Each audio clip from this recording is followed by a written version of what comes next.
Good evening. My name is Tim Neff. I'm a Director of Education and Museum here at Soldiers and Sailors Memorial Hall and Museum. I want to thank you all for joining us for our Spotlight On program this evening. I'm joined right now on screen with our curator, Michael Kraus, who we'll be hearing from. And we also have another panelist that we'll be introducing a little bit later on. I just want to make a quick announcement. You may be hearing in the background, we're encountering a pretty strong thunderstorm right now here in Oakland. So hopefully the power stays with us, but if we go dark, I think we'll all know why, because this thunderstorm's rolling in and it sounds a little bit like artillery fire, as Mike just said. So once again, I want to thank everybody for joining us this evening. This is our Spotlight On program that takes place the second Thursday of every month. And tonight we'll be talking about the Purple Heart. Just this past August 7th is Purple Heart Day. So we thought it would be appropriate to acknowledge that and talk about some of the stories that we have in our collection related to the Purple Heart. And we're also very honored to have a panelist today who we'll meet here in a moment, who received 2 Purple Hearts in the Vietnam War. But before we get to that, I just want to get us started with a little bit more introduction here. Let me get our slideshow up. Get on to the next slide. Soldiers and Sailors, as you all know, is a memorial in Oakland that was built in 1910 as a Civil War memorial, but has since become a nonprofit organization that honors veterans from all wars. And we have exhibits in the museum filled with artifacts that have been donated through the years by veterans and their families, and we use those objects to tell their story and honor their service to our country. It's a wonderful place to work. I've been here for many, many years. Mike has as well. And we just love sharing these stories of these heroes that are from the Western Pennsylvania area. If you haven't been to Soldiers and Sailors recently, we really encourage you to come down and visit us. We are open to the public now. You can walk in. You can also schedule a guided tour. So if you haven't been here a while, I encourage you to do so. I think you'll be pleasantly surprised with all of our great exhibits. Tonight's program will be a panel discussion, and at the end, there will be an opportunity for questions and answers. If you're on Facebook, you can submit a question just in the comments section, or if you're watching on YouTube, you can email soldiersandsailorspittsburgh@gmail.com, and we can see your questions that way. And like I said, we'll leave some time at the end to take care of some questions from the audience. Here are our panelists, and this is just a brief introduction. This is just so you can see who we'll be seeing tonight. I've already introduced Michael Kraus, the curator at Soldiers and Sailors Memorial Hall and Museum. And in a few moments here, we'll also be meeting Dan Telep, who is First Lieutenant retired, United States Marine Corps. But before we introduce Dan, I do want to just talk a little bit here with Michael about the Purple Heart in general, just to introduce it and get people familiar with, the medal itself and what it means and a little bit of the history behind it. So I'm going to turn it over to Michael here and let him talk about how the Purple Heart got started. Well, the Purple Heart's probably one of the more familiar medals in the military cache of medals that a soldier or a sailor or Marine can receive. It's in medals in military history, in American military history, really didn't start to evolve until after World War I. Yeah, there were a few campaign medals that were issued before that, but American soldiers really didn't decorate their uniforms or were presented with decorations very much until World War I. And then even with that, there were very few that were awarded. The Victory Medal is one, and sometimes an occupation medal. But in looking at the Purple Heart, the award really goes back. It can be traced back to 1782 and George Washington.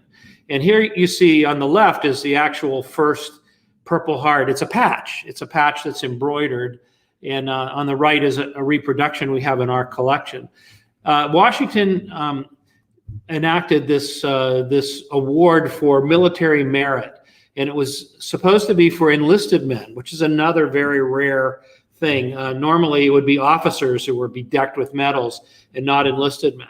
Now, there were only 3 enlisted men that served in the colonial army that were in receipt of this military merit badge. And then for some reason, it just kind of faded into obscurity and wasn't ever promoted or issued since then. And then we have these conflicts, these big conflicts, the Civil War, Spanish-American War, World War I, World War II. And beginning with World War I, soldiers, well, let me back up for a second. The Purple Heart initially was for military merit. And it was the medal that we know today, the medal that you saw in the first slide, was developed and first issued in 1932. The reason it was developed in 1932 and came out, first of all, you'll see the tie to George Washington. There he is right in the center of the medal. And secondly, this is Washington's 200th anniversary of his 200th birthday in 1932. So the award is going to be enacted or brought into circulation by Douglas MacArthur, and he is going to make it for military merit. It's not going to become the medal we know today. At first, it is for military merit. And there were approximately 270 Purple Hearts that were issued in the 1930s for military merit. And those medals, before World War II, the medals were numbered on the rim. And guess who got number one? I don't know. Ew. Douglas MacArthur. Of course. So there you go. He got number one. So it became there was a marking for being wounded in World War I, and that was a wound stripe on the sleeve of the uniform. And there was also a certificate that was given, and we'll see those in a minute. But the medal in 1932 became retroactive for wounds received in action against an enemy. It's not for being killed in action. That's going to happen later, but it's wounds received in action against an enemy. So World War I veterans who had received the wound chevron on their sleeve were eligible for the medal, and many of them applied for it and received it. And then we have World War II that ramps up in 1941 with the attack of Pearl Harbor, and the medal suddenly becomes an award for not only wounded in action, but killed in action. So soldiers who are killed in action from that time forward or wounded are going to be recipients of the Purple Heart. And that's, and I should say that it was first an Army award. The Navy did not issue Purple Hearts until after Pearl Harbor. When there were so many casualties, they also decided that it was a worthy recognition of a killed or wounded soldier. So that's kind of the background history of it. Right. And I think something that I noticed or kind of realized as I'm doing my own research for this, it is really the only medal that you're entitled to receive versus being recommended for. All the other medals you're recommended for by somebody that a witness or an officer or something like that.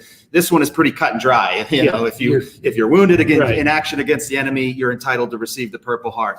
And you can also receive more than one Purple Heart, which we'll learn about from our guest coming up here. And the other thing I found interesting was I saw an estimate of just over 2 million total Purple Hearts that have been awarded through the years. So it is a very significant medal. It's probably one of the, if not the most well-known, but there's also been a lot of them awarded out there. I know when I do tours and I give tours even to young people, that's a medal that they recognize immediately and oftentimes know somebody who received it and tell me with pride about that family member, that loved one that has a Purple Heart. So that's, I think, a good little start and a little primer and a little background to the medal. And with that, it is going to be now my pleasure to introduce our guest for our other guest for this evening. You can see him on the screen as well right now. There's 2 photos in his dress uniform and then one that is in country in Vietnam. I'm going to read a bio here. This is First Lieutenant retired Dan Telep. Dan was born and raised in Detroit and graduated from Wayne State University in December of 1966. Having previously spent 2 summers in Quantico, Virginia with the USMC and their Officers Candidate School, upon his graduation, Dan was commissioned as 2nd lieutenant and returned to Quantico for leadership training until June of 1967. Deployed as an infantry officer in Vietnam, he arrived in country in late June 1967, and there he was assigned to a rifle platoon in the 1st Battalion, 9th Marine Regiment, 3rd Marine Division in Northern 1st Corps at the DMZ. Immediately upon arrival, his unit was engaged in a fierce 10-day battle with the 324th Division of the North Vietnam Army. This first engagement of his newly deployed unit, called Operation Buffalo, included the grisly first assignment of evacuating 85 recently killed brave Marines. Their sacrifices and deaths and this memory for Dan first cemented his dedication to the celebration we call now Memorial Day. Having extended his tour, Dan spent a total of 19 months in Vietnam and received 2 Purple Hearts, a Bronze Star Award, and a Combat V, and 2 Crosses of Gallantry. He finished his tour of duty at Camp Lejeune in North Carolina, returning to Detroit to obtain his MBA with a plan to pursue a career in marketing discipline. Dan now lives in Sewickley and has been married to Kitty Faye Telep for 48 years, has 4 children, and enjoys 7 grandchildren. And with all that said, Dan also is a very important part of Soldiers and Sailors. He's been volunteering here as a docent for many years, as a special event volunteer. If you've been to Soldiers and Sailors, if you work here, you see Dan, and we are very happy to have him as a part of our team. So with that, I am now going to turn it over to Mr. Daniel Telep, and he's going to tell us just a couple quick little stories about his service, and specifically his service related to the Purple Heart. So Dan, if you want to unmute yourself and go ahead and take it away.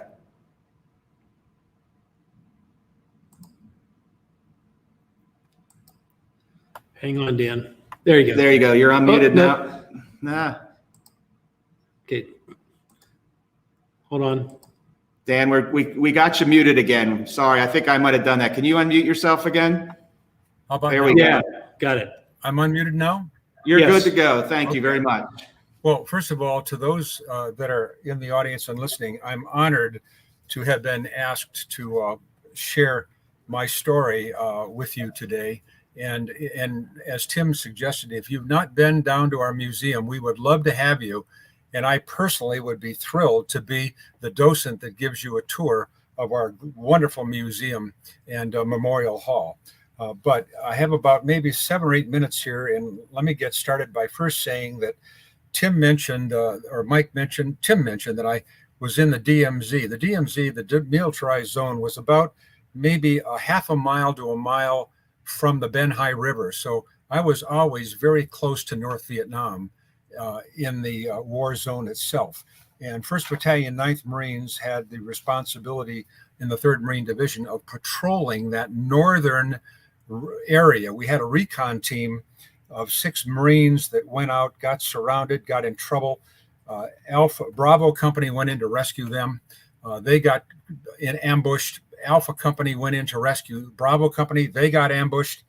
And the story is then that the Charlie Company, my unit, had to move into that place of evacuating and putting in a perimeter, if you will, to evacuate our dead Marines and, of course, keep the North Vietnamese from gaining further footholds. My first experience then, I was only in country probably 5 days, Michael. Can you believe that? When all this initially happened, and there were mortars tubes that the North Vietnamese were using. They weren't. I can't remember artillery, but I can remember mortar tubes. And when you hear a round drop into a mortar tube, you have about 4 seconds before you need to be flat lying down on the ground. Otherwise, you get sprayed with shrapnel. And I know that I was trying to look. My team was trying to find these flashes of where these mortars were being used, and I couldn't get to the ground fast enough. And the first time I got hurt, I got shrapnel in my right hand. I was covering my face so that I wouldn't get anything in my face. I had a flak jacket on, but I basically was protecting my face. I was at a little place north of Con Tien, 1,000 meters from the Ben Hai River, which is North Vietnam, at a little village called Tran Phan Nguyen. So Tran Phan Nguyen is a little hamlet, probably 15, 20 people living as best they can as rice farmers in that neighborhood. So my first experience then was that I had shrapnel wounds from a mortar into my right hand. Bandaged up, we were in trouble, obviously. You don't get medevac for minor wounds. And fortunately, I was not hurt. But let me just say something about being hurt. There are people possibly listening to me right now who were seriously injured in wars, whether it's Afghanistan, Iraq, or Vietnam, possibly even Korea. and I had minor wounds. So I was never seriously wounded. And I want to make sure that I make that statement, because there are heroes that were badly wounded that really deserve all the attention and should be speaking to you today, as opposed to myself. Second time around, I was on a patrol near a place called the Rock Pile. Again, 3rd Marine Division, near Cantillon, Geolin, in that neighborhood. And again, mortars. But this time, we could see the tubes. And so I was calling in an airstrike, I think, at the time, or using artillery as well. And again, a mortar hit me, covered my face, got shrapnel in the same right and left hand. So that was, but minor wounds. These are little pieces of metal. You can almost take them out with tweezers. So it's not a serious wound. But what happened was, because we were engaged in a fight, I couldn't leave the field and even get bandaged up. So about 2 days later, I got an infection in my right hand called encephalitis.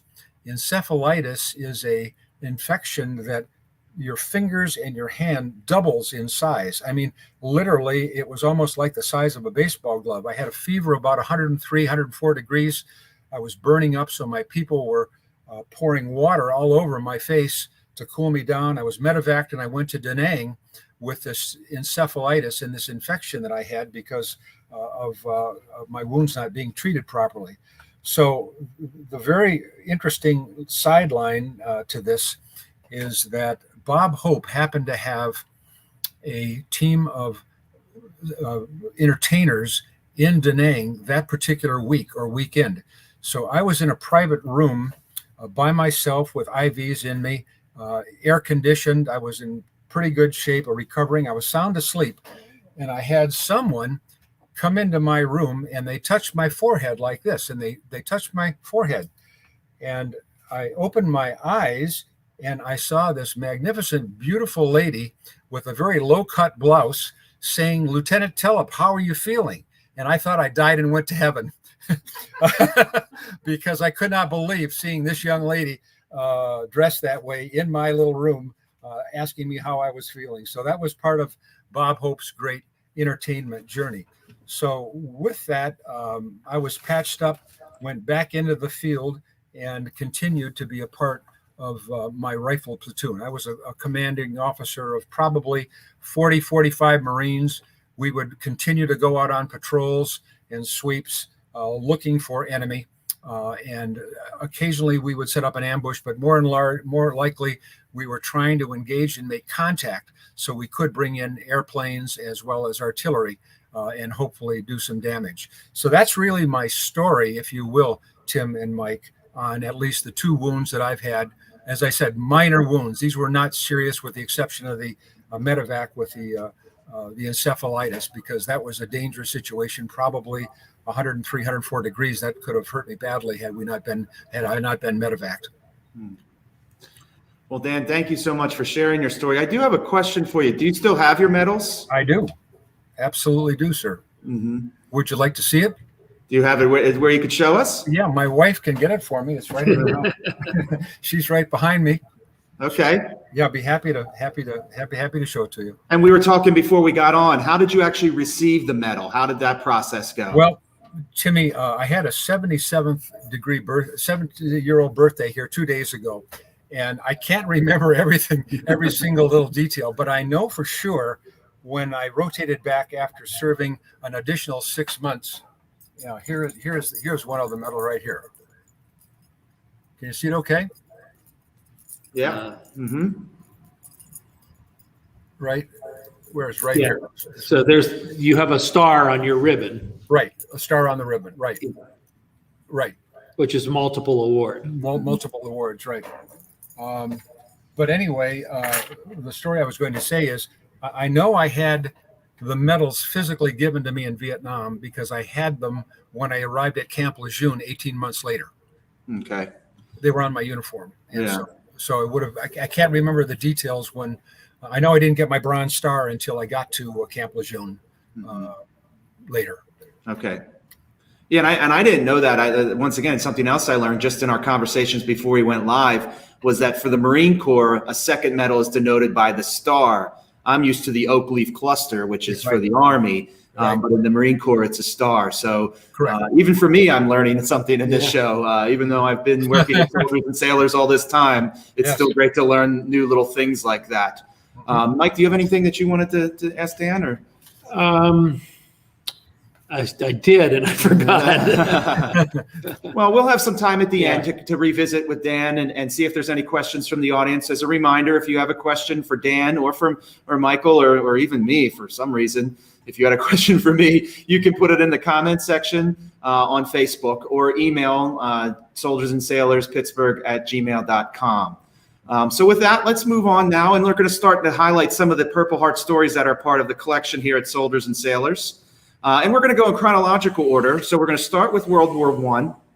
And I'm going to turn it over to Michael, and he's going to tell us about Straka. Straka. Yeah. I had a lot of trouble pronouncing his name, which is kind of... Well, we had it wrong for a long time. Right. So we're relearning it, and we apologize to his memory, but it is Straka. So we have a collection, uniform and other material from a soldier named Straka, who was in the Second Army, Second Division in World War I, which was a really had quite a remarkable combat history in World War I. And Straka was wounded twice, and we'll talk more about his particular story in a minute. But if you remember when we began, I talked about the medal, the Purple Heart medal did not exist until 1932. So soldiers, this is one thing that wounded soldiers received, was this beautiful certificate.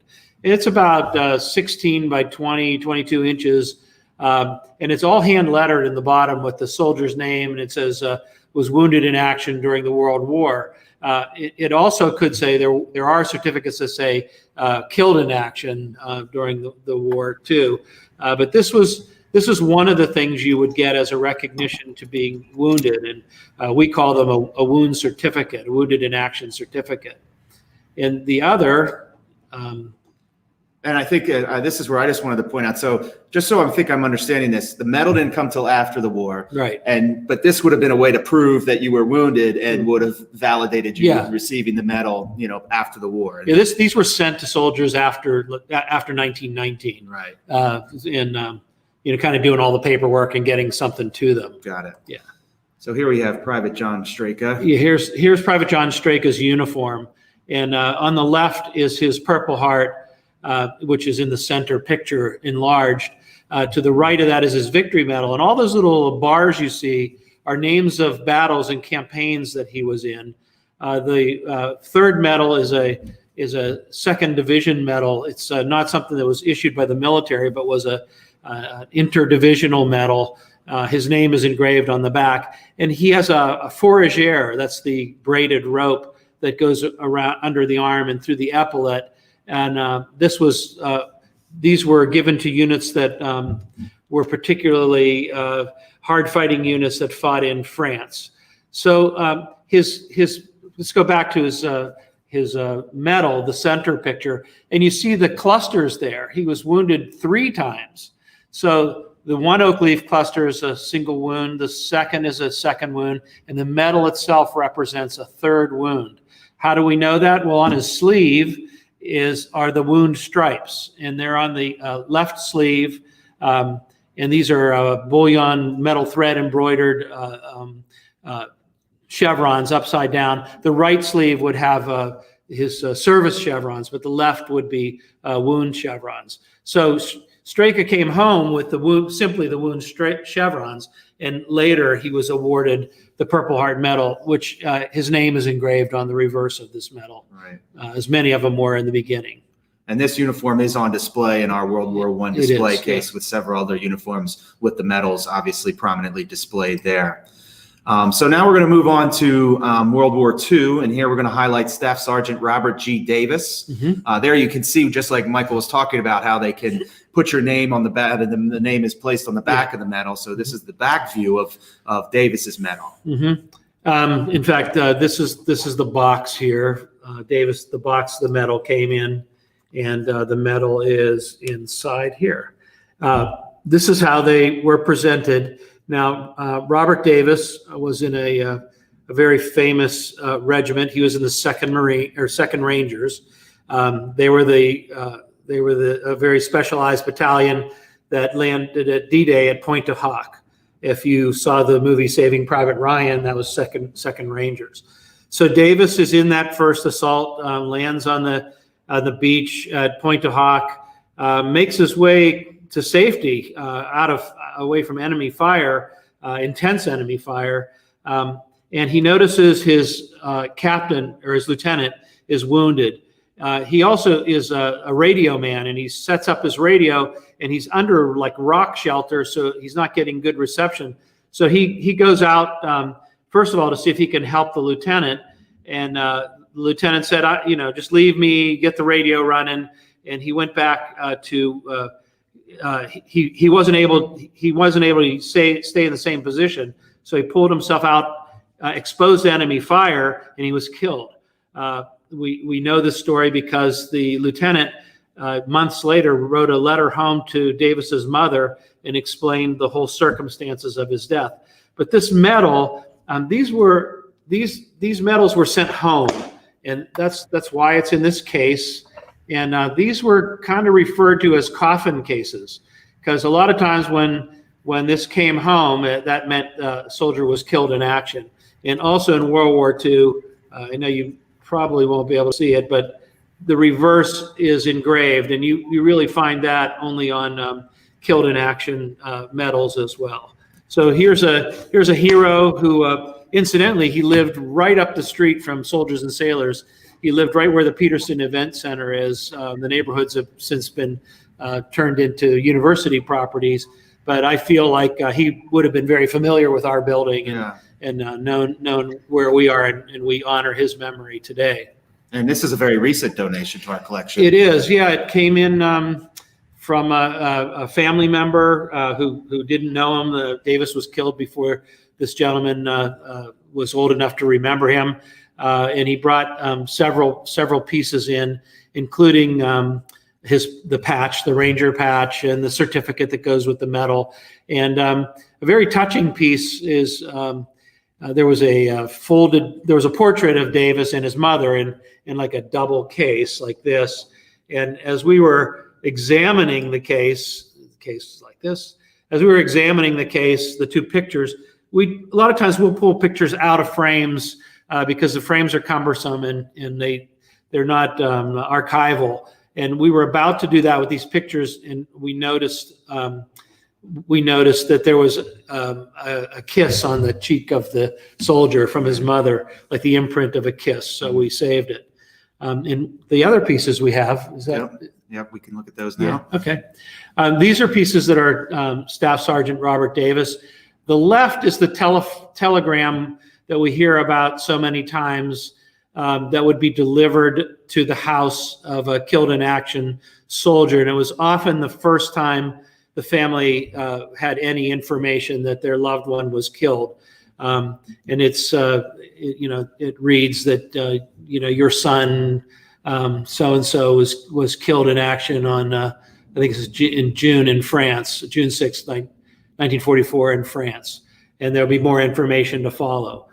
So that's, a very traumatic experience to receive one of these. And we often hear about how, when the Army car would pull up in the neighborhood, people held their breath. Everybody knew bad news was on its way. Bad news was on its way. Yeah. And on the right is, we saw the World War I certificate. This is the certificate that accompanied medals from 1942 on.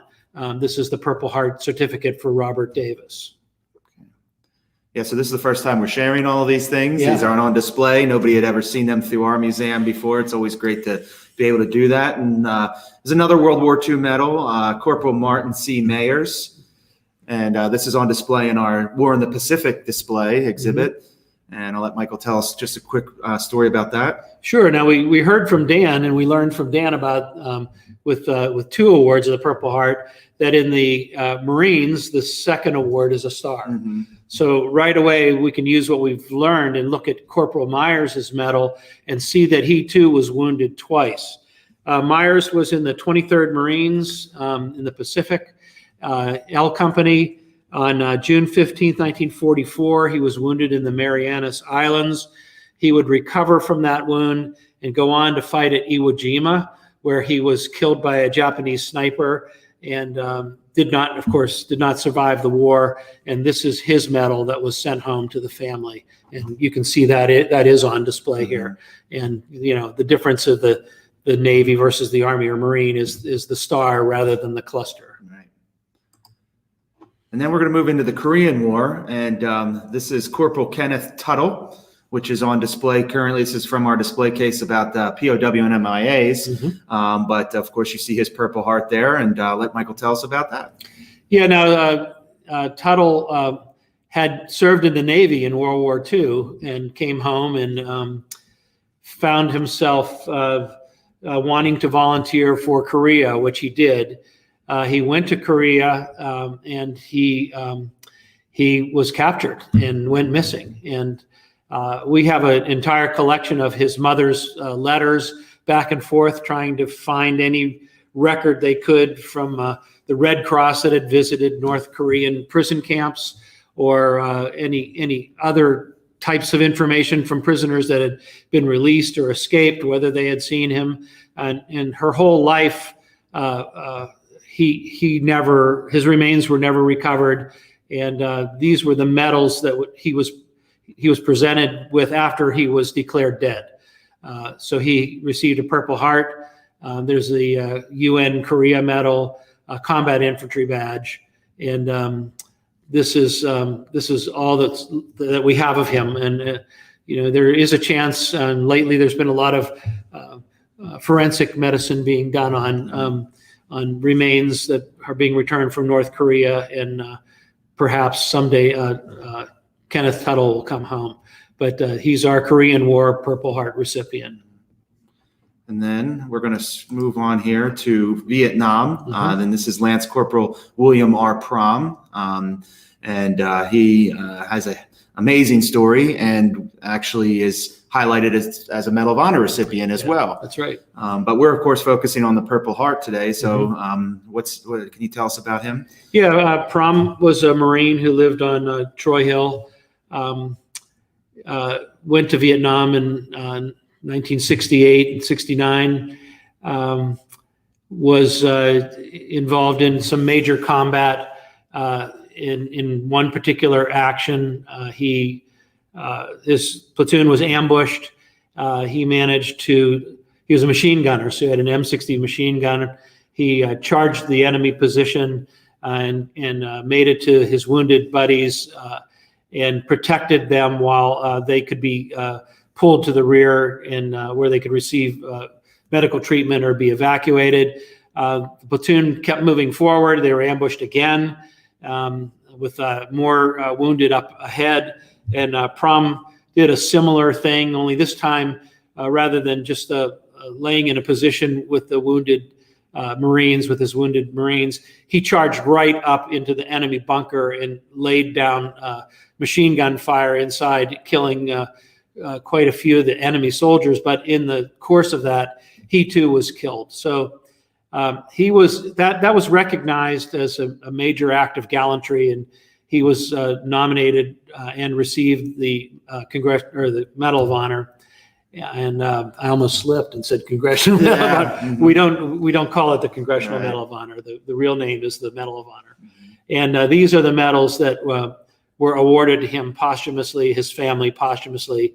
His Purple Heart on the left, National Defense, Vietnam campaign, the Cross of Gallantry. Dan Telep received one of those too.